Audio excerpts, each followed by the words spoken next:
You've been sober for a while now. The cravings are manageable, the routines are in place. On paper, you've got this.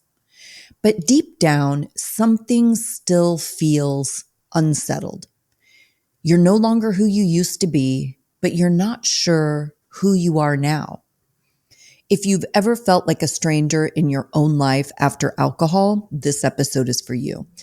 It's not that you miss drinking as much as you miss feeling like you knew who you were. That glass of wine wasn't just a drink, it was an identity. It was how you belonged at parties, how you relaxed at the end of the day, how you connected with friends.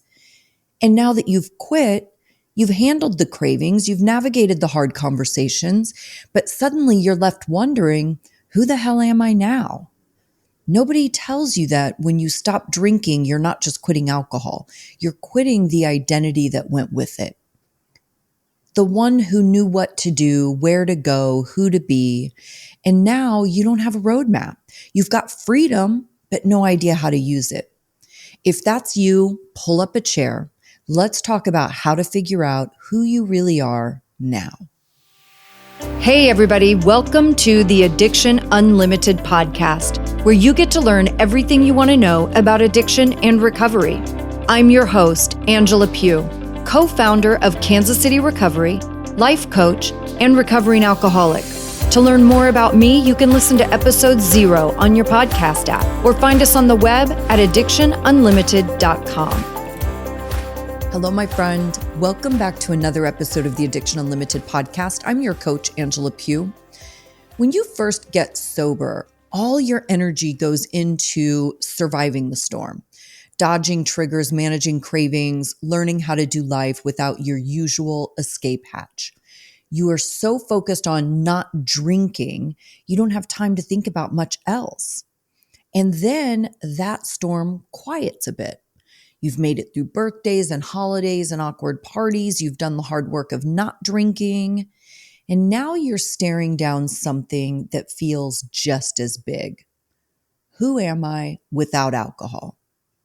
For years, maybe decades, alcohol was more than a habit. It was your personality, your comfort zone, your social glue, and your secret permission slip.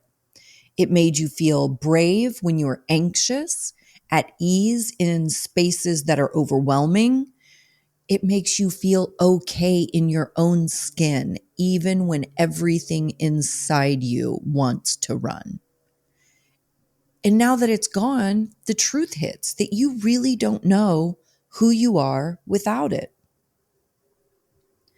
The noise in your head hasn't stopped, right? But now there's nothing to drown it out. You're still thinking a million miles a minute with nothing to slow it down.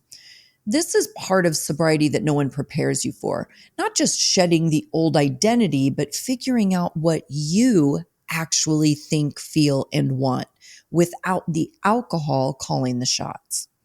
Because once you stop drinking, you're not just sober, you're exposed and a little lost. You're finding your way, starting to reconnect with a version of you that feels strangely familiar because deep down it's who you've always been, right? It's the you that existed before the drinks, before the chaos and the mask and the mess. And now you have to blend that original self with everything you've lived through. The pain, the patterns, poor choices, survival, growth. That's what we're talking about today. Not just sobriety, but sober identity. Not just staying alcohol free, but becoming someone you recognize and respect. So let's talk about who you are now after the alcohol, after the wreckage, and in the middle of your reinvention. And let's be real, a lot of people get into sobriety and they stay busy, right? We all have busy lives, work, kids, sports, the laundry, events, birthday parties, holidays. It's like you get sober, but you're still in survival mode. You don't have time to think about who you really are or what you want. And honestly, that busyness is a blessing, right? Because self-discovery is a much more confrontational kind of work. But then life shifts as it does for all of us always. Maybe your kids grow up and don't need you as much. Maybe your relationship ends, but your calendar finally clears a little bit. And suddenly you're sitting in a quiet house with an open afternoon and no idea how you actually want to spend it. You've never had to think about what lights up your soul. You've never asked yourself who you want to be because you never had to. Drinking made it easy. You didn't have to care where you went or who you were with. You could tolerate things you didn't like. You could smile through people you couldn't stand. And drinking makes you lazy, not because you're a lazy person, but because alcohol makes life bearable without you ever having to do anything, ask deeper questions, or have any self-awareness. Like, what do I actually enjoy? What kind of people do I feel good around? What kind of energy do I want to invite into my space? No one teaches you how to ask those things. You don't learn that in school. And chances are you were drinking before you ever had the chance to figure it out. So if you're sitting there right now, years into sobriety or just stepping into this new phase, feeling totally unanchored, I want you to know you're not doing it wrong. This is the phase where the work gets deeper and a whole lot more rewarding. And this is something we don't talk about enough too.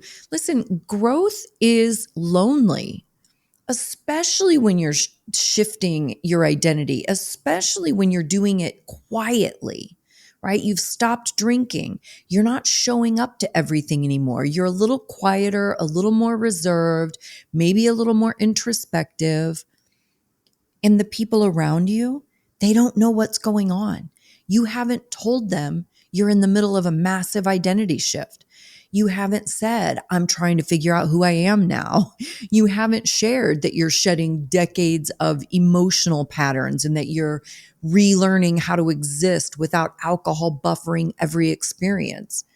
All they know is you're different and they don't know why. And listen, I get it. You're protecting your space. You're not sure what to say. Maybe you're afraid they won't understand or that they'll judge you or that it will make things awkward. But the truth is, you can't hide your struggle and be disappointed that no one is supporting you. You can't put on a smile and say, I'm fine, which is pushing people away. By the way, when you say I'm fine, that's pushing people away. You can't say I'm fine and then resent them for not showing up in a way that you never gave them the chance to. If you don't trust your friends enough to say like, hey, I'm in a weird season. I'm trying to figure out what this next chapter is going to look like. I'm doing it without alcohol. If you're not comfortable saying that to your friends, then that's not a support system. That's an audience. And here's what I always say, because it's the truth. Addiction needs three things to thrive. It needs you to be isolated. It needs you to feel alone in the battle, and it needs you to feel bad about yourself. Hiding your truth feeds every one of those. And isolation isn't just about being physically isolated like you're alone. It's emotional isolation, pretending you're okay when you're not letting anyone in. And that emotional isolation is dangerous because staying quiet, pretending you're fine, putting on that old identity like a costume, it will keep you disconnected. And disconnection breeds discouragement, resentment, and relapse. What you're doing is brave. And the right people, the real ones, they'll want to meet you there. But you have to let them. You have to stop hiding your healing and start owning your journey. Because when you show up as your real self, that's when real connection happens. That's when the loneliness starts to shift. You stop feeling like a stranger in your own life and start creating a community that actually sees you. And that's everything. And maybe your partying friends aren't the people you want to share your journey with, and that's okay too. But a very big but here, You have to have some people that know your truth and support you. You have to have some people that you can take off the mask, just relax and be yourself with, sober and free. Part of what makes this identity shift so uncomfortable is that you're not just losing alcohol, you're losing the costume it gave you. For years, alcohol was how you coped. It was also how you performed. It was the mask that made you more confident, bolder, cooler, more chill, easier to be around. It let you slide into these roles that you didn't even realize you were playing. So when you take alcohol away, you're not just losing the drink. You're finally feeling who you really are and what you actually feel in different situations. And you might realize things aren't what you thought they were, right? You might sit back and go, wow, I actually hate loud restaurants, or I don't like big crowds, they drain me. Or maybe you're the spontaneous party girl and you realize I'm not the spontaneous party girl. I'm a planner. I like calm. And having those realizations, those aren't a problem, they're clues. These little clues about what feels good and what doesn't. Those clues will help guide you into this next version of your life. So start simple. Ask yourself, am I more energized by people or by alone time? Do I love structure or thrive on flexibility? What kind of activities light me up? Am I artistic? Am I athletic, creative, spiritual? Do I enjoy conversation with lots of people and small talk, or do I crave deeper connection with a few close people? Do I have a favorite season or holiday? What makes it my favorite? I'll tell you why this is important. Thanksgiving is my favorite holiday. Well, let's just say winter is my favorite holiday because the whole holiday season makes me so freaking happy. From Halloween to New Year's, I'm so freaking happy. And here's why that's valuable information and how it gives me clues. What do I like about holiday season? I love the cold temperatures. I love the happiness and cheer of the holidays. I love that other people are so happy. It's such a good energy. I love family time. I love buying gifts. And I love all the closeness and connection that happens during the holidays. That's a ton of clues as to what lights my little soul on fire, right? And that's why I put that one in. Do you have a favorite season or holiday? What are the things that light you up about that season or holiday? That gives you some great insight as to how to start building this next chapter in alignment with who you really are. One of the easiest and most powerful places to begin this self exploration is with one question. Are you an introvert or an extrovert? Knowing that can completely change how you plan your time, who you spend it with, what environments will support your sober peace, because those two categories are very different activities, right? They're different personalities. They're different activities that are going to light those people up. So figuring out where you land in that will give you a lot of direction as to what kind of activities you really would enjoy. It's not about labeling yourself. It's about understanding yourself. And the more you understand, the more aligned your new identity will feel. Because your new life doesn't have to be built on pretending. It gets to be built on truth and comfort and peace, on the things that actually feel like you. So understand your energy. This was one of the biggest game changers for me, is realizing I'm not the outgoing, always on party girl I thought I was. I'm actually an introvert.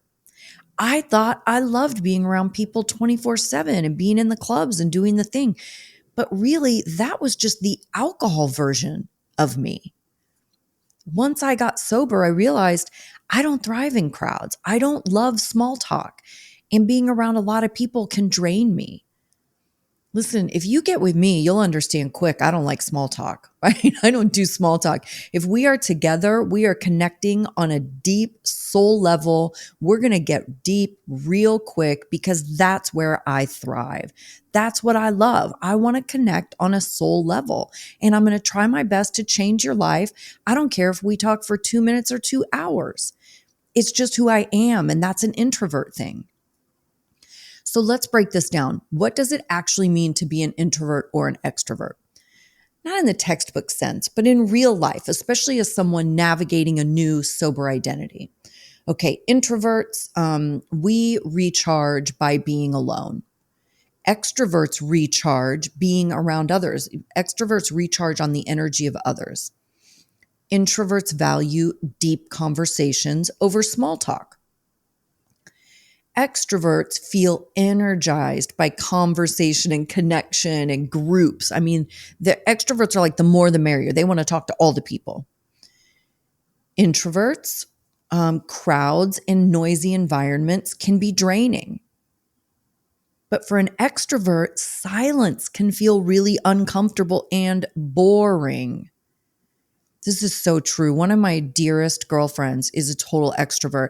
And I say this all the time, like, we don't hang out very much. We love each other dearly, but we don't hang out very much because she's an extrovert. And I know she thinks I'm boring AF because our personalities are just so different.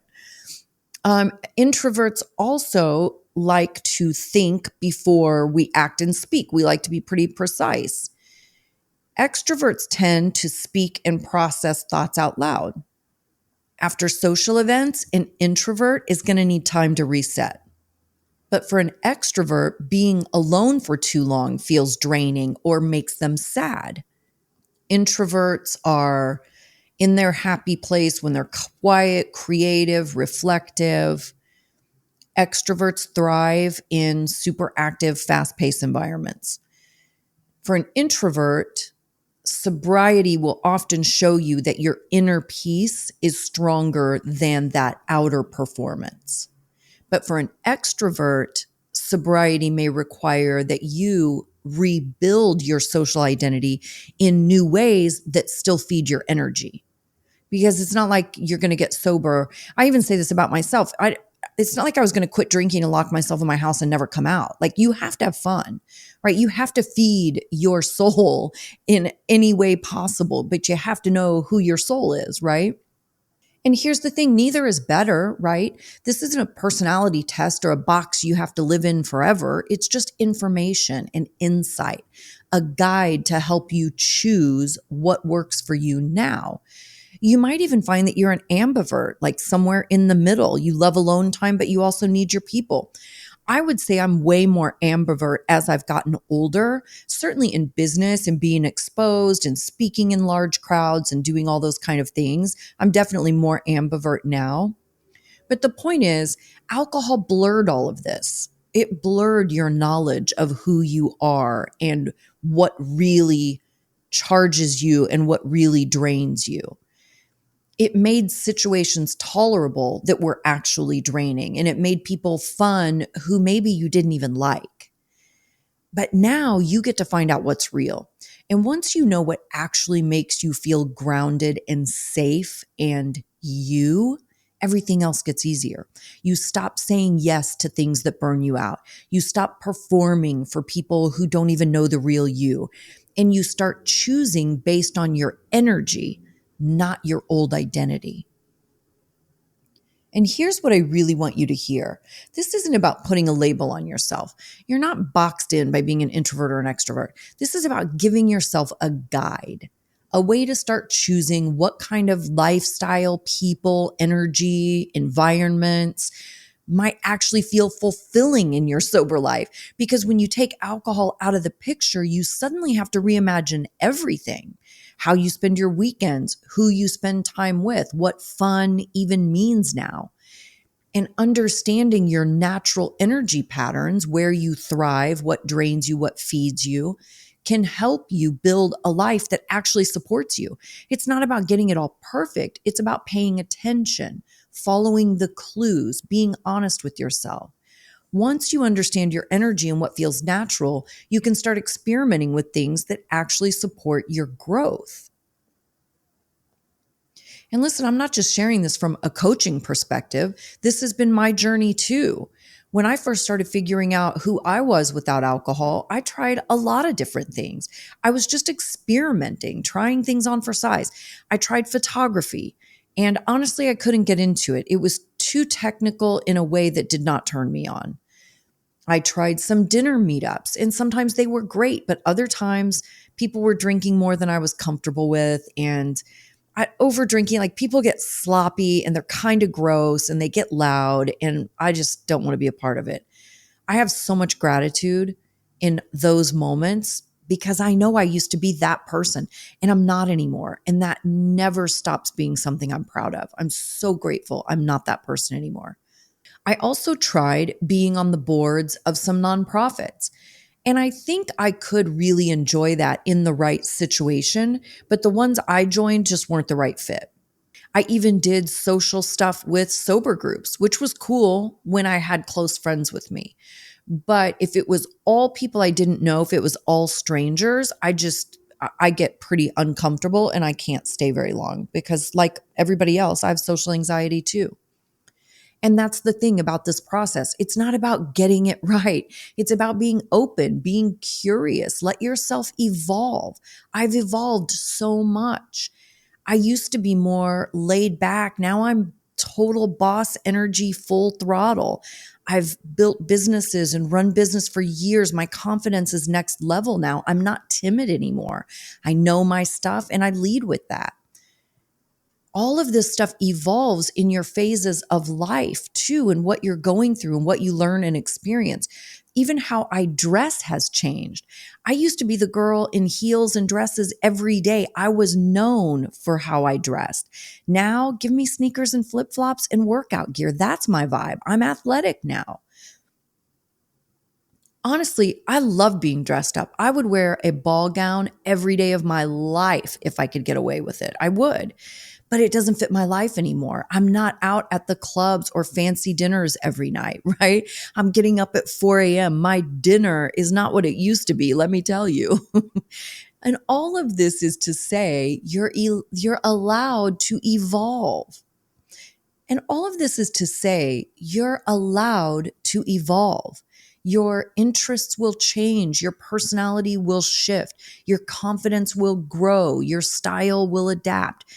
And that's not just okay, it's powerful. This version of you, the one who's exploring and adjusting and discovering, you're not lost. You're becoming something more powerful, more comfortable, and more confident than you've ever been before. And becoming that kind of badass is not always a graceful process, right? It requires mistakes and missteps and bumps and bruises along the way. That's how you get badass. The truth is, none of us knew who we were when we were drinking. We were too busy escaping, too busy performing, and just surviving. But now you've created space. And that space can feel a little scary, but it's also where you finally get to show up, the real you.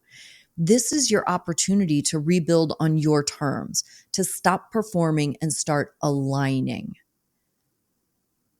Not just surviving or living life in survival mode, but start living a life that actually feels like yours. And you don't have to do it alone, and you shouldn't do it alone. You hear me say this on every episode. You shouldn't do it alone. And if this episode spoke to you, if you're feeling that nudge to figure out who you are now in your sobriety and how to create a sober life you love, then I want to invite you to work with me or book a call with me and see if we're a good fit to work together. Whether you're ready for one-on-one coaching or you just need a roadmap and support system to walk the path, I've got options for you. It's at addictionunlimited.com/call. Book that free call with me. We'll talk about where you are, what's working, what's not, and what your next steps look like. You've already done the hardest part. You've stopped drinking. Now let's build something incredible in this space you've created. I hope you're having a fantastic day, and I will see you next week. You've reached the end of another great episode of the Addiction Unlimited podcast. Candid and honest conversation about addiction and recovery. Be sure to visit us at addictionunlimited.com to join the conversation and access show notes and links to everything we talked about.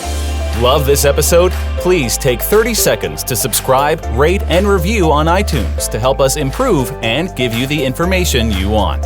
Thanks for listening. See you next week.